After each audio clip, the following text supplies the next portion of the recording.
Okay, so this whole thing wouldn't be possible without our sponsors. So if you're in the room, if I call your name, please raise your hand. So Lapata Flegel, anybody from Lapata here today? Accounting Services. Parkside, Brittany, you here? Atomic Revenue, Grant's in the back, thank you, Grant. Jason from SWIP Systems is over here on the technology. Larry Weiss, all the way at the back, you probably saw him when you were checking in. Tom from Black Twig, you also saw him when you were checking in. Jamie from CMA, I think that they have a corporate retreat today, so CMA could not make it, psychological testing. Paul from Polsinelli's in the back by the coffee. And Matt Scarin from the Sage Group, where are you at, buddy? Right here in the middle. All right, great. If we could give them a round of applause, please.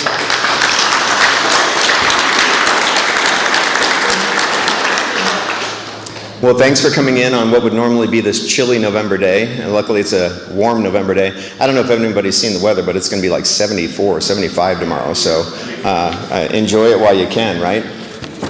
So for those of you that don't know us, we started 13 years ago on LinkedIn. There are now around 10,500 people in that LinkedIn group.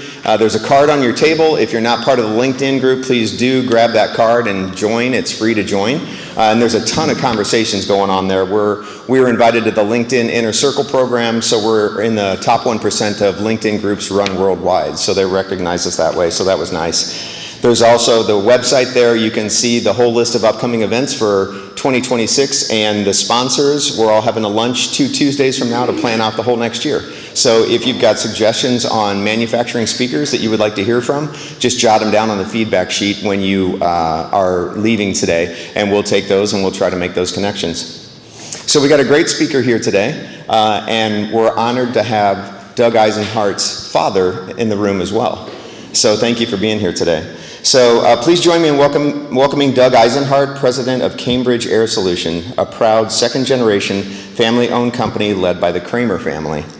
For over 6 decades, since its humble beginnings in a garage with the invention of the air curtain back in 1963, Cambridge has grown into a trusted partner for manufacturing warehousing leaders, helping them create healthier, more productive environments for the hardworking people who power their operations.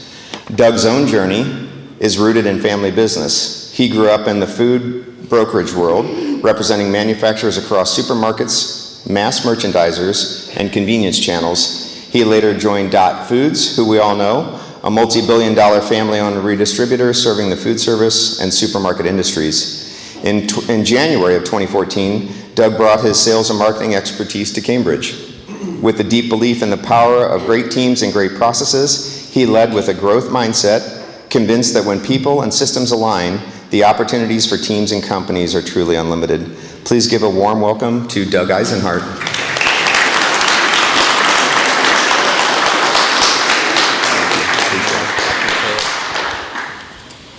I'm going to start my timer, and we will kick off.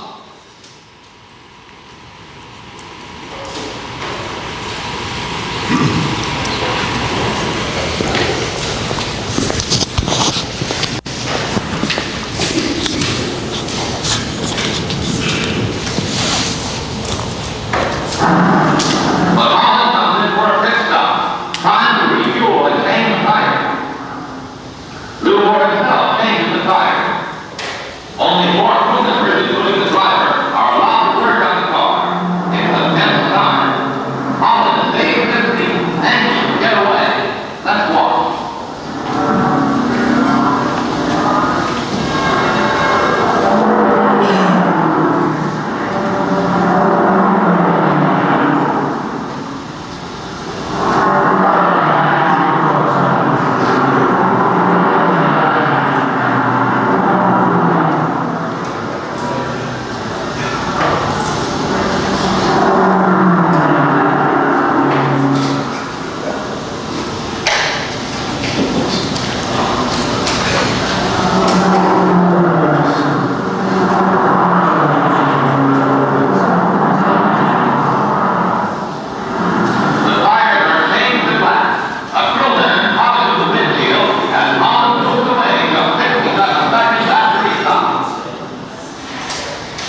that's a pretty stark contrast.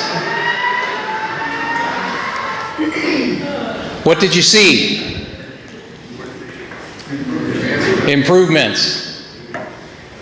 More than 4 people. More than 4 people. You saw a little bit different looking group in the second one. What else did you see? Synchronized teamwork. Synchronized teamwork. You said something. What was it? Automation. You saw a lot. There's a lot of change from the first one to the second one. I think the back half of that video is only about 11 seconds. The first minute and 50 seconds is the 1951 experience. So what you saw was struggle, and my apologies for the wonkiness of these slides. These worked perfectly for like 8 weeks until I got here, and technology is gonna be a struggle itself. So. But struggle is real, and wherever there's struggle, there's waste. Wherever there's waste, there's an opportunity for improving people's lives and improving process efficiency. There's all sorts of stuff to talk about. But we also saw process improvement in that, and not in that slide for sure, but we did see some process improvement. Think about the number of people, the automation, the reinvention over time. I think if you looked at something from 2025, it would look even different. The power of human genius is really important. So this really kind of is what this presentation is about. How do we unlock, how do we teach and train on how to see waste? But once we see it, what are we going to do about it? How are we going to implement change and process into our equation? So that's what today's presentation is about. I thought I'd share some examples of the Cambridge story, kind of our progress through the process changes and the process journey that we're on. That journey's not over. I would say it's a lifelong journey, and it's never finished. So, but I want to share some stories, some examples of what our team's working on, and we don't have it right. So we are a work in process, and my hope is that, you know, something resonates that might spark an idea or an innovation inside your businesses. I'm going to give another chance to introduce Cambridge through the voices of our people, and we'll watch this one to get the Cambridge story.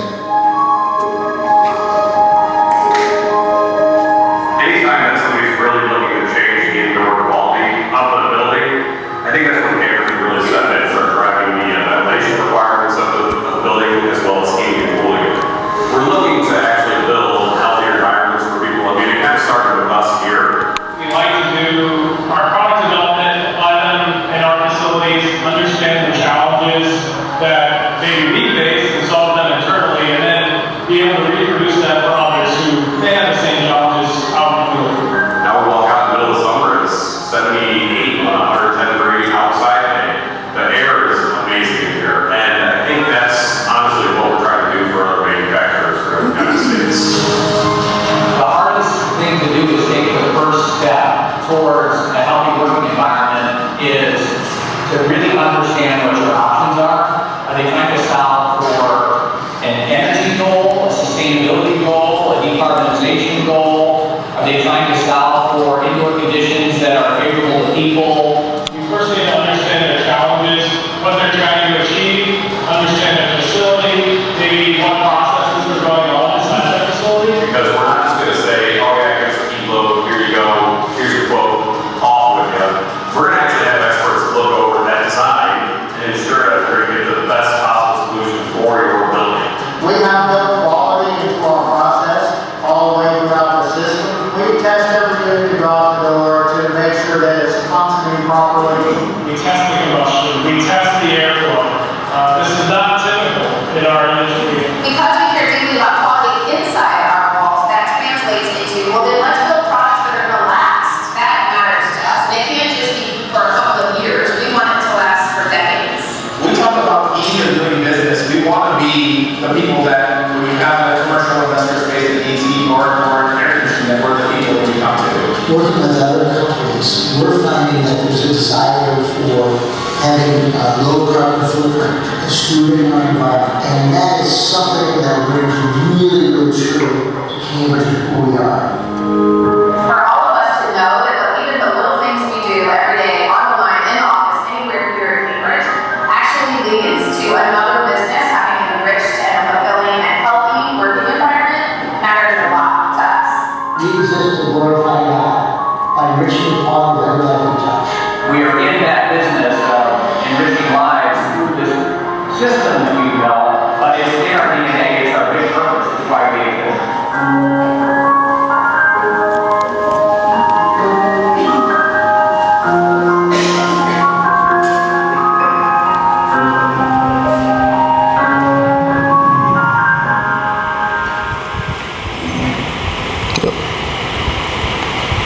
Sorry. So that's the Cambridge story. We are a manufacturer of HVAC equipment, and we provide design services, all that good stuff. But what we do is we really transform people's lives inside buildings. We don't deal in the commercial spaces of office or hospitals. These are our core markets: warehousing, manufacturing, indoor arenas. Car washes is an interesting niche because we have some really innovative technology. And we're focused on this niche market as a company.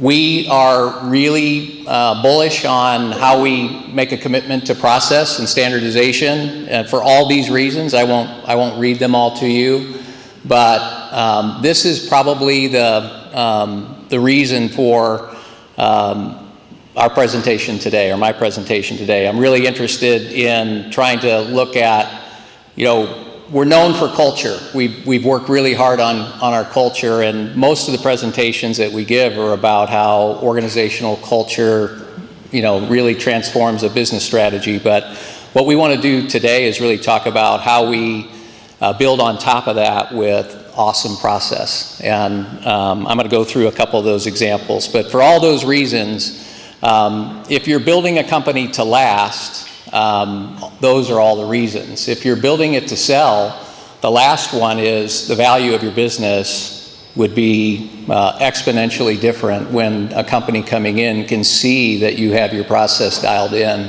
Process equals value in the business. And for all of these human reasons, but also there's commercial reasons for that to be the case. And I think this is a concept we've been talking about inside of our business that, from 1963 to 2010, we've had a couple different phases of life here. Our founding owners, John's father and uncle, it's the classic entrepreneurial story. They're the center of everything that's going on. It's the wagon wheel organizational structure, and it's active in innovation, wild activity, all sorts of markets, going after the growth of a business. Up until like the 2000 and 2010 phase, when the second generation owner is coming in, he's starting to professionalize the business. I think it's a business transformation into professional management and wanting to build a growth-oriented business that will last. This phase 3, or Cambridge 3.0, is I think the phase we are just beginning with. We built a beautiful foundation, but to go to the next level and scale our business, process is really our gap. That's the gold in the process to build more careers, build more people's lives. Cambridge 3.0 is about a transformation in process. And so I'm going to share some of those stories today. We do think, just at a very high level, that our commitment to this process, and we're calling kind of the big theme our Cambridge operating system. We believe that these systems and processes have to be pervasive in all the functional areas of the business in order to double our volume and triple our net margin contribution, so that we can continue to be potentially a third generation company and beyond. So I'm going to give you some examples today in these areas, and I'll try to make sure that I stay on time, and maybe you can help me, Tom, with a cue for when we're going to be into Q&A. But I want to talk about strategy deployment as a process that we're on a journey in today. I want to talk about organizational health. That's the cultural part. I am going to include something there because it's part of our strategic deployment plan. And then the last two, revenue growth, diversification, and really maybe a little bit of focus on the manufacturing excellence side inside our operating excellence process. So inside strategy deployment as a startup for the conversation, we do use EOS. And is anybody else on EOS inside the room? Quite a few. This has been a really big transformation for us. We're in our 6th business cycle, or full annual cycle of EOS. And there's some rhythms in this process, but they call out as one of the core requirements in business. All businesses have these things to do. More visionary, vision, people, and data on the top for the vision side, and then the traction side, if you've read that book, traction is really on the lower 3 rungs of this circle. But processes that are documented and understood by all are one of the great accelerators inside any company. Our rhythms are 2-day annual planning, quarterly planning, strategic deployment with an output that we align all of the teams on.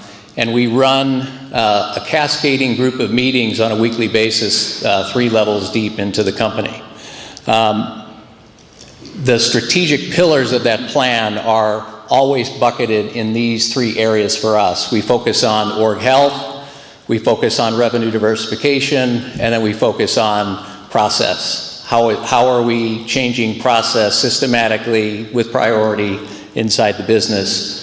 This is an eye chart, but I wanted to share the depth of this. This goes out to every person in the organization, which is our 3-year vision, our why we exist, our values, our core differentiators, all of the unique factors in our business, our target market, who we're going after, and then a picture on the right of those 3 strategic pillars and what will be true at the end of that 3-year cycle. On the back of that is our 1-year plan, which we have our annual goals with definition of success for those goals. And on the right side, we have our quarterly rocks, which are just the apportionment of the work we're going to do in the next 90 days to achieve the annual goal. So even this process is being reinvented. One of the ideas that came out of our board meeting recently is that inside of our annual planning, instead of doing a quarter at a time, how could we really roadmap 4 quarters of work to link it to the annual plan? So that's an enhancement to a process. It's an improvement to a process that we have. But this process has helped us to achieve over 80% of the goals that we set and make progress year after year after year. We had tried different strategic planning processes for many, many years before that. None of them were sustainable. None of them were understood. And none of them cascaded into the organization. This fits our model for the size company we are, and it does not fit probably for companies that are in excess of 250 million. So multi-site, multi-business operations, how you link a small company, this is a great fit for the size company that we are today, and it just fits for us. This is the L10 meeting. So inside of our agenda, there's a rhythm, a process. We stick to this every Monday for 6 years. We've done this. We run this 90-minute meeting to make sure that everybody's on the same page. We're holding each other accountable.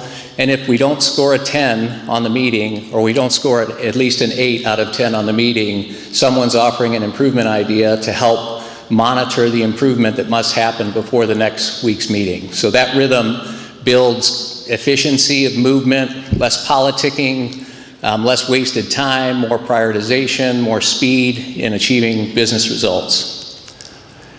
This is an eye chart as well, but the accountability is, are you on track? Are you off track? Have you not been, have you not started?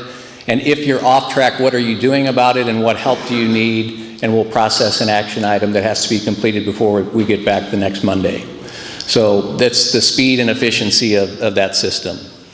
So that's strategic deployment. That kind of frames the big picture for Cambridge, and it's a process that we believe in, and it has helped, and we're going to continue to poke at it for improvement. This is our organizational health vision statement about what that means to us. You know, bottom line is we believe that this does trump all strategy, but it doesn't excuse you from all strategy. This one's important, and it helps enable great strategy and execution. So, from an organizational health process, this might paint the picture for what healthy culture looks like to Cambridge. We see a skilled technician in the trap. We see someone dedicated to maintenance and the health enthusiasts. We see a sheet metal technician and a sports fan. At Cambridge, we see you for who you are and who you want to become. We only see one you. Continuously improving, unleashing your inner genius while becoming better mothers, fathers, brothers, sisters, sons, and daughters. Yours is the energy that enriches the quality of every life we touch. Let's celebrate the one you. Welcome to Cambridge.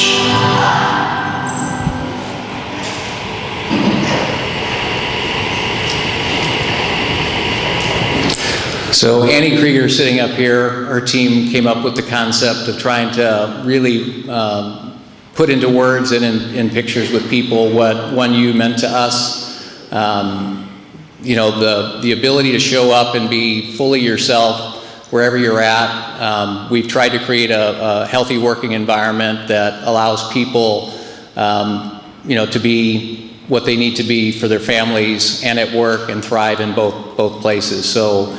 More flexibility comes out of that, probably more benefits come out of that. We close down between Christmas and New Year's to let people refresh, and that's not typical in the manufacturing space. But it's been who we are and what we do, and I believe it builds more engaged and more productive people.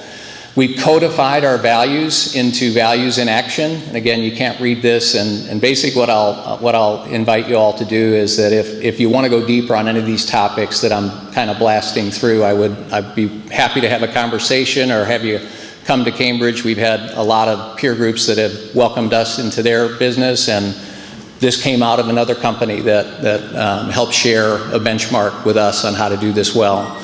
But values in action for us are important because we recruit and we onboard and we train and we hold accountable behaviorally to these standards, which are part of our process in how we lead at work.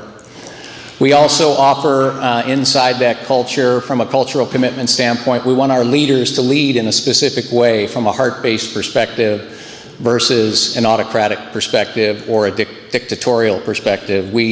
We are trying to raise coaches and raise leaders inside the company that can impact business productivity. And so that's part of our process with this core training system. I think we've had maybe 60 to 65 leaders through this curriculum, and we take a cohort through this curriculum every year. So that's on strategic process overview, organizational health overview. It goes deeper than that, but those are a peek into a couple processes. I'm going to share just a couple on revenue growth. That's our vision statement on revenue growth and diversification. We are very customer focused. Everything that we do is to create value for the customer. And we are actively working right now on not necessarily bringing a lot of new products to market, but because we're really focused on dialing in process, we're going to make what we have superior. We're going to make it dialed in. We have 5 platforms of products that we believe are not at the maturity or the total value that we can provide to our customers, so we're kind of pausing in this 3-year cycle, and we're going to get it all right on the product lines that we have. So that's what we're doing today. That came out of our strategic planning, but we believe that we still have to diversify geographically, we have to diversify in the market segments, and we have to diversify to get at end users that don't know us by name. We are a grassroots organization, and so a lot of our process investment this year is about creating a multi-tiered selling strategy or new process to go after end users. We have written a sales management process, which is a detailed overview on how to successfully manage third-party representation. That's actually how I came to Cambridge. They referenced my food background with the food brokerage business. We were manufacturers, reps in the CPG industry, and we were liaisoning between customers and manufacturers on how to sell products, place products, merchandise products. And I learned a ton in that era of my career development about how manufacturers could create value inside a representative relationship, but oftentimes failed to do that. And it was all process related. So the good process manufacturers got our time and attention and helped us build our revenue. And so that's the spirit of what we brought into our HVAC partnerships. Our sales training has to be consistent, and so this is a process as well that we've been investing in and working on to codify these differentiators on what our customers tell us they do business with us for, and to be able to say that over and over and over again, not focused on product only or transactions only, but the cultural story, the emotional story, the commitment to manufacturing in the U.S. in a wonderful way, and this enriching life story through the equipment. So we're trying to be a valued partner, we're trying to be a thought leader and climb the hierarchy of value creation for the people that do business with us through this process. Annie, our marketing director over here that's sitting up front, she's been spending enormous time investing in a new process tool for us. This is an educational outreach tool for this third-party representative network. And there's a video here behind the curtain that's running a new web tool that puts every asset, every pitch deck, every concept sale, everything that we want through our extended partners to do. Smart Deck is our delivery vehicle to get out of the paper world and into the asset world of being able to move assets to mechanicals, to engineers, and from them to their clients. How can they tell our story well when we only see them twice a year? This is a tool to enable a new process of content delivery, message delivery, storytelling, videos that we can extend our reach into the marketplace to the 252,000 manufacturers that do business in this country. So that's Smart Deck. It's a process change. It's a value-added process change inside the sales management process. From a marketing perspective, operational excellence, I'm sitting this one inside. It kind of sits inside revenue growth and diversification, but it also sits inside op excellence. We have spent a lot of time working on the customer experience journey for someone that does business with Cambridge. It's much of an eye chart, but basically every activity that we do from start to finish with someone that might have an opportunity and think about us, we have mapped the customer journey. Becky Patel has been specifically working on this for 2 years, 3 years? 2 years. We have an outside partner that we work with on this, and so this helps to steer our technology and automation investments, but the process had to be mapped first, from awareness through ongoing support in loyalty. And so inside our fiscal plan for this year, we're making key investments for low-hanging fruit and maximum investment in how we create customer value. How do we make the experience so awesome for someone that they say, hey, the value is so great, thank you for the bid, the low-cost bid, but I'm going to do business with a partner that actually understands my business.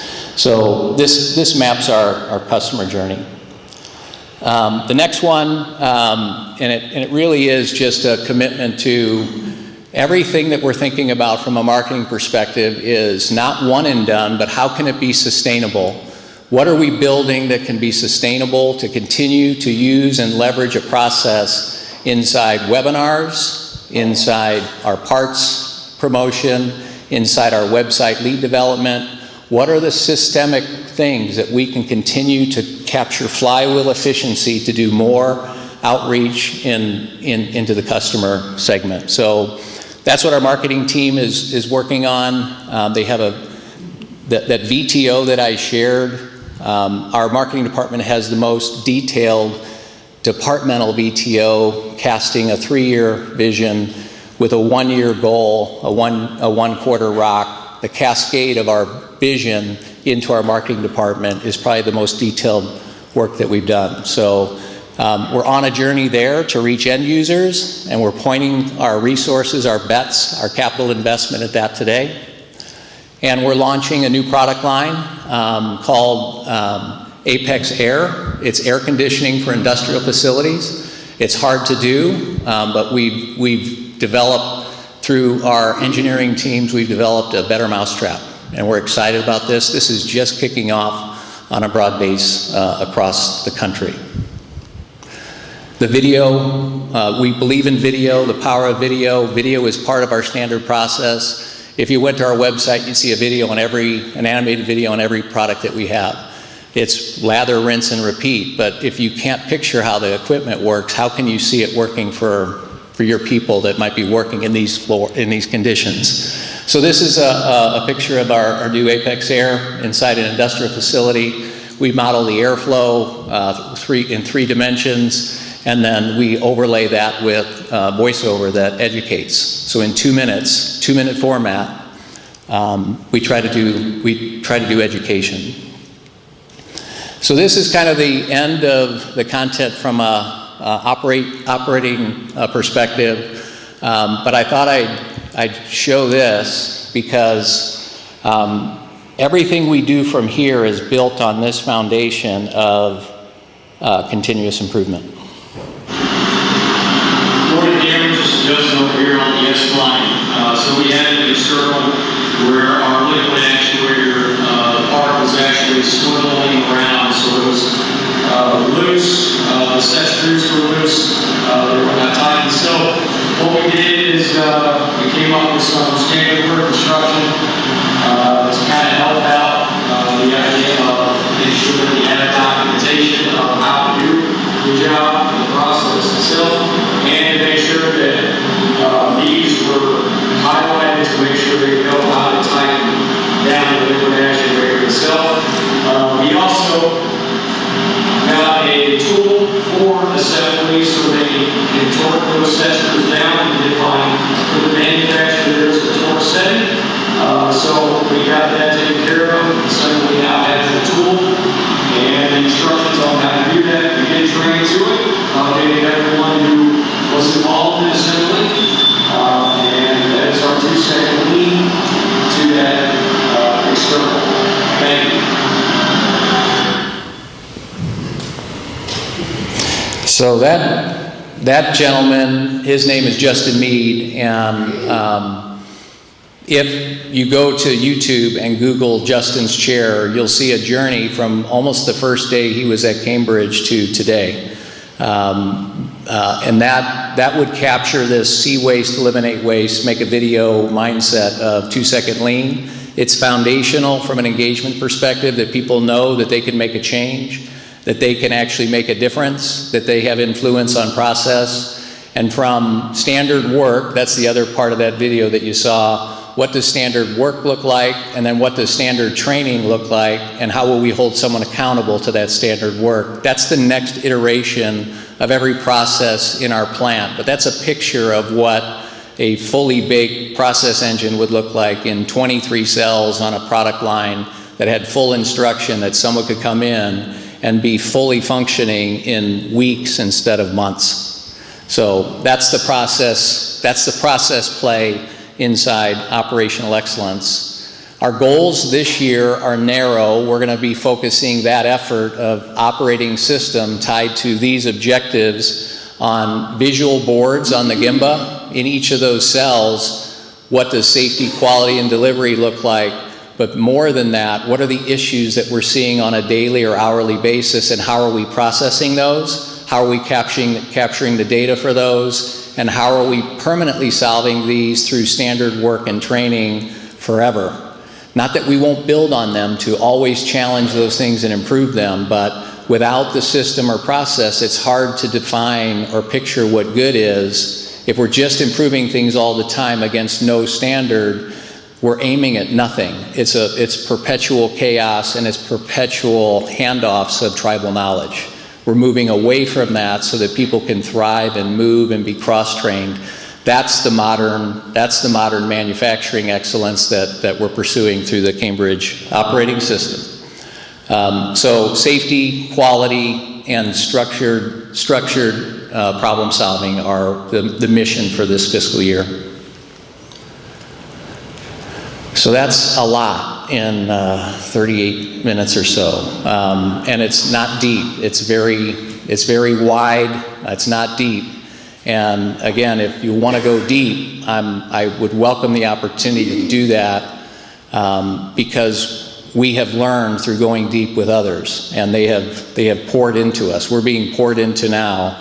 That's why we do things like the MML and MAM and AME and Vistage. We believe in the power of supporting this manufacturing community and sharing ideas that help advance the industry. So those were my examples in each of those areas. You saw EOS, you saw a little bit a peek into our culture and our values and what that means as a process. And then you saw our sales management process, a peek into our marketing process, a peek into our customer experience journey, a peek into operational excellence today through process. And our dedication to process, I love this picture. I took this picture in June. Our plant manager, our production manager, several supervisors, and an ops engineering tech. And I'm like, hey, gather together, I want to get your guys' picture. I was there on a Gimba. And their faces, with Wes and Cole and Rick and Kyle and Travis and Wally, that's contentment on their faces. Those are reflective of people that are thriving at work and enjoying each other. The relationships are better because of not only the culture, but because they're not toiling at work and struggling because of lack of process. So, like the guy that was wiping the racer's helmet or pouring gas down his back, he was filling the gas cap, which was sitting right behind the race car, right? The picture of struggle is real. The guy with the hammer hitting the wheel and dropping the wheel, letting the wheel sit, was actually sitting out in the raceway on the pit stop. Those struggles are real for people working in our factories. And when those don't get addressed, people leave. When we address those struggles and make work a thriving, fulfilling place, it's a different story.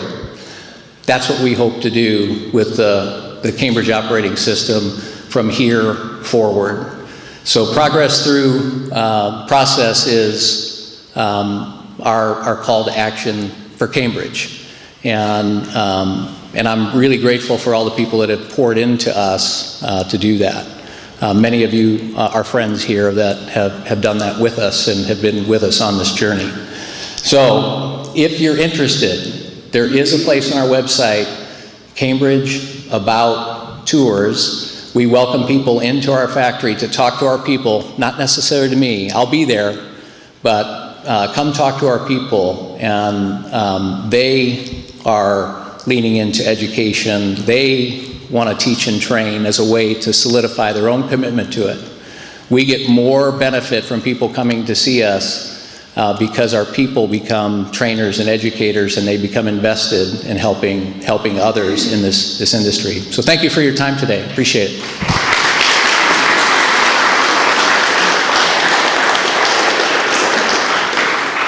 We got plenty of time for Q&A. What kind of questions do you have?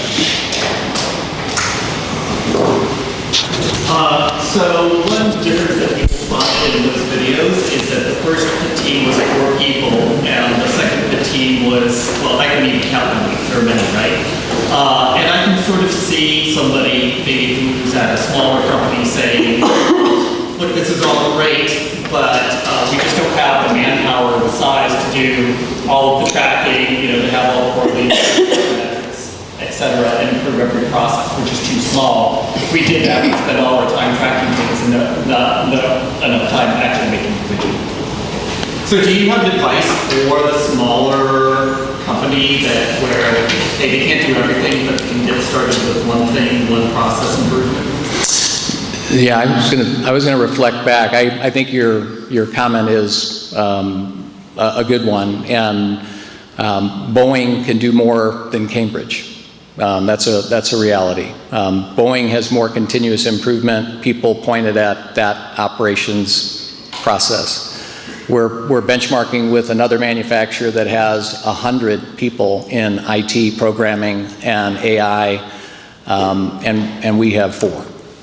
And so my recommendation is to start small and start with what is the most impactful process and isolate, instead of trying to think about doing all processes, what is just one that might make an impact, and can you spend a year on it, not a month on it or a week on it, or think that you have to do everything at once. I mean, we believe we're at the beginning of our journey with this, we're not even in the middle. Like, we have so much to do that it overwhelms us, and so we just named 3 inside the team that we were gonna focus first on safety, and we are gonna identify every safety hazard. We're gonna track every safety hazard as part of a normal rhythm. And so that would be my other counsel, is that what are the normal rhythms that you can insert these things into instead of always inventing a new rhythm? When we stack values into a morning rhythm to train on values every day. But how do we do that across 32 values in action? We don't go on a values campaign. We insert it into a rhythm that we believe in. And so we can insert things into what are the normal business rhythms when you step back at 30,000 feet and say, how can I just do one experiment inside a rhythm we have? Where do you see opportunities? Yes, sir. You mentioned that marketing had a different VTO or a more detailed VTO. Does each seat on the leadership team or accountability chart have their own VTO? Yeah, so what we asked them to do is to think about, this is like, we're in the 6th cycle. This is really the first year that we have suggested that it would really be good to start lifting our eyes up in each of the departments about what are you dreaming about in your area? And then how does it help inform our organizational VTO? So when we map the vision, it's like a sonar. So we want signals to be coming up from the teams and down from the leadership team. And so we feed each other on ideas of where we think we need to take the company. And it's based on the belief that the teams actually know what's most important to create customer value, whether it's on the floor in the job, or it's in the marketing department, or it's in the IT department, or it's in the financial department. We want there to be a sense of ownership, like, hey, I'd like to go over there. Am I tracking right against the big picture? And can I influence the big picture with this idea? We want that level of thinking at the teams as well. We don't want top down, that the only great ideas come out of the leadership team, if that makes sense. It's not different. It can't be misaligned. It can't be a rogue group. We're not aiming for someone to be the maverick department over here that's going in a different direction than the company. That makes sense. Chris. How do you measure employee and customer satisfaction? We are measuring company personnel through the Q12. We use that on an annual basis to measure our engagement. And from a customer satisfaction perspective, we don't do a very good job. So inside our service team, we do a ton of external work in contact with customers, and we are not yet fully developed on how we're getting a customer service rating at each of those transactions, but we're working on that currently. So we actually are underdeveloped there, Chris. On the employee engagement side, we're further along. I think we're in our third cycle. We've been using this for about a decade. We've been using employee surveys for about a decade. We switched to the Q12 3 years ago, and that's been we feel like we can understand what it's telling us better with their hierarchy of needs. What's your hiring process? How do you ensure? It sounds like you got special people, you develop them, but how do you make sure you're making good hires on the front? Always a challenge. Again, part of the process is inside of a rhythm. We have a morning meeting that we have run on the plant floor with all employees for 15 minutes every day since 2015. And it's a chance for our culture to be reflected as a starting point. So we bring people there, and it can be a divider, like, oh, this is not the right place for me. It's too social, or it's too touchy-feely, or hey, I don't want to be shaking people's hands on the floor of a factory. If you're a rogue person that just wants to do work and be left alone, we're probably not the place. We find more often than not people are attracted to a different type of working environment. We do testing for different levels of jobs to match fit.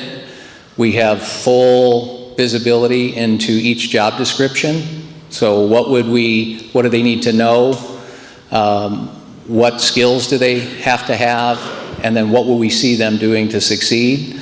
So we've mapped a pretty robust people-centric system for hiring, and then we work with our leaders on how to vet both fit and performance requirements. So we hire to those values. Values are an important part of that process. And we don't get it always right, but we probably have a better batting average because we're aiming at really trying to make sure that there's a fit, and then there's also an alignment with the person's skills coming into the job. Hi, that's my wife. Hi, Michelle. So, of course, we talk a little bit business, because I run a business and I'm just easily run a business in the West. So this is truly from a place of curiosity that we come from. As you think about your strategic planning, your annual strategic planning, and your quarterly, like focus days, how much advanced work and preparation is your leadership team doing, and what's the cycle of that planning? How do you think space for your leadership team, right? Because if your fiscal year starts October 1, when are you doing your work around your strategic planning? What does that look like? Okay. So the rhythm of the planning process in our EOS method, there's the running of the plan, there's the creation of the plan. So typically, like we did our year planning for fiscal 26 that started 6 weeks ago. We did that in August. We typically, inside of August, there's a series of things that happen. One is we ask for reflection against what we have on the issues list. So our L10 is informing every issue that's open in the business that someone has said, hey, we got to work on that. We have to work on that. And then they are doing pre-planning meetings with their teams, saying, what should I be taking to annual planning? What's rising up inside the teams? And then we also do an advanced prep that says, hey, to each of my 6 leaders that are on the leadership team, preparing to go into that 2-day offsite, what do you believe are the priorities? Bring them to the leadership team for feedback in advance of that. What does that list of things look like? And it's usually about 80 things, and we choose 4 or 5. So there's no shortage of things to work on in any business, but how do we prioritize the most impactful things that we want to do? And then we decide as a company what our company goals are, what are team goals, because you can expand the workload that every person could potentially have a rock inside of a quarter. And then how does that line up with our annual goal, our quarterly goal at a team level? So the cascading is organic, the preparation is planned just like the L10.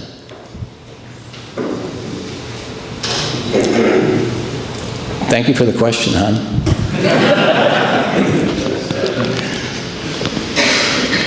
Anyone else? Mitch. Very operational question, Doug. Could you talk about, I think you used to, or maybe still are, a 2-second lean. We are. National site. So maybe, certainly hundreds of companies have come through. Could you talk about what you've seen maybe outside of Cambridge in lean fatigue, 2-second lean fatigue? Really not about Cambridge maybe, but maybe some of what you've seen outside and all the people that you've communicated about this methodology that doesn't stick. Yeah. And I'm not talking about 2-second lean, that's your version, but maybe the methodology in general, which ends up just sort of... Did everybody hear that? So Mitch is questioning, how do you sustain 2-second lean, which is something that we built as a foundational system, and maybe more broadly, how do you sustain lean in general? Because systems heavy, process heavy, tools, the rigor of that, to the first question that we received, is difficult. And so it's been difficult for us too. And so at the very beginning, the owner's commitment and the leadership team's commitment to a rhythm or a process is the first signal. We could take that time back and put them back to work. And that's what our team thought we would do 15 years ago. 10 years ago. We started in 2015. And we have been ritualistically committed to working on 2-second lean improvements, but it has evolved into something different for us. And that is cross-functional teams upstream and downstream doing more complex lean improvements. So the number of 2-second lean videos has shrunk, but the advancement to more team-based Kaizen events and root cause problem solving and standard work has advanced. So it has been, we were disappointed initially with this decline in the amount of video production. My own personal video production went from 1 a week to 6 a year. So I'm also part of the challenge. And our operational excellence has escalated. So I think there's real fatigue inside of how to sustain lean in a meaningful way if you don't attach it to the Gemba, to the Kaizen events, to the prioritization, to the cross-functional teams. And when we make this a strategic priority, which is what we're calling our Cambridge operating system, we'll define those big work units that we want to accomplish from a process standpoint, and then we'll go after it systematically. That's where 2-second lean has evolved for us. But 2-second lean is also a great foundational tool for someone stepping into their first job in manufacturing and saying, I can fix something. And so I have the power to look and see waste. And so seeing waste is the value of 2-second lean in our system. It's like a baseline foundational system for the first exposures to seeing waste and eliminating waste. And then sharing it, and maybe there's advancement opportunities. I've got to actually speak to the organization about the improvement I make. There's there's engagement and cultural value to 2-second lean as well. So it's a long answer to a short question, but the struggle is real, and sustainability of either one of those systems, whether it's simple in 2SL or complex in the most advanced lean toolkit that you can throw at it, which some people do, both are hard to sustain. So it's a fair question. Yes, sir. Does Cambridge Air employ black belts, master black belts to help sustain your operational excellence program? That has not been a hiring criteria for us, but we do have them. We have just hired a new supply chain leader that is got all the accreditation inside Six Sigma and the belts. So and he did that on his own. So it's not a requirement for us, but we have less than 6 people have experience there with that formal training inside the company. Yes, sir. First, thank you for letting me come back for seconds. So one thing that I'm always sensitive to is how people frame things and the contrasts. And in your talk, I heard you contrast process and strategy, process versus new products. Not that you weren't doing those things, but just difference of focus. One thing I was kind of expecting to hear, but did it, was process versus profitability.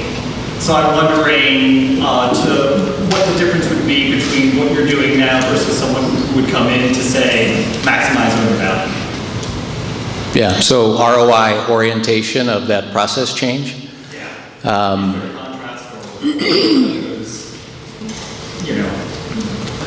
are they different frameworks? Yeah, I would say maybe this is a cultural thing for us that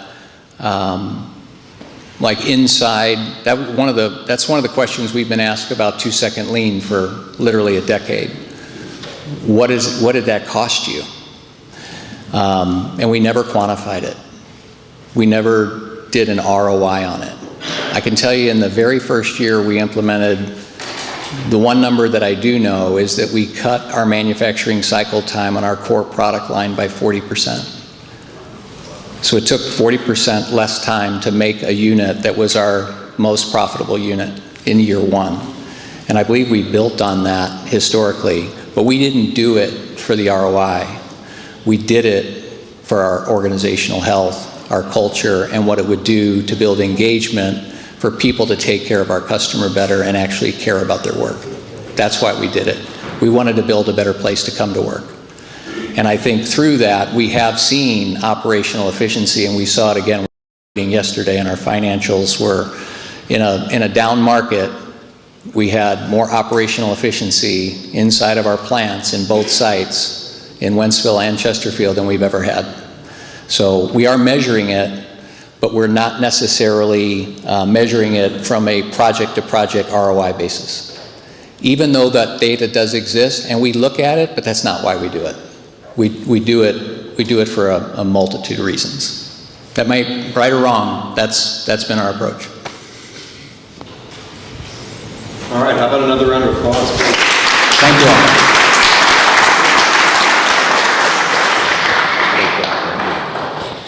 All right, thank you so much, Doug. Great information. Okay, I failed to announce mentioned at the beginning, there's a table in the back with sponsor information. If you want to support our sponsors, please grab that. Thanks again, Doug, for great information, and thanks for sharing it all. Jace, could we get a picture of the crowd, please? Our standing joke here is if you're running from the law, duck your head. This will go on social media. So everybody give Jace a big smile. All right, great, thank you. So our next event is going to be January 9th, 2026. So we're always the second Friday of the odd months. You can go out to the upcoming events list on mmlgroup.org. You can see that whole list for all of 2026. It is an all-member event, so you're all welcome to come visit with us again in January.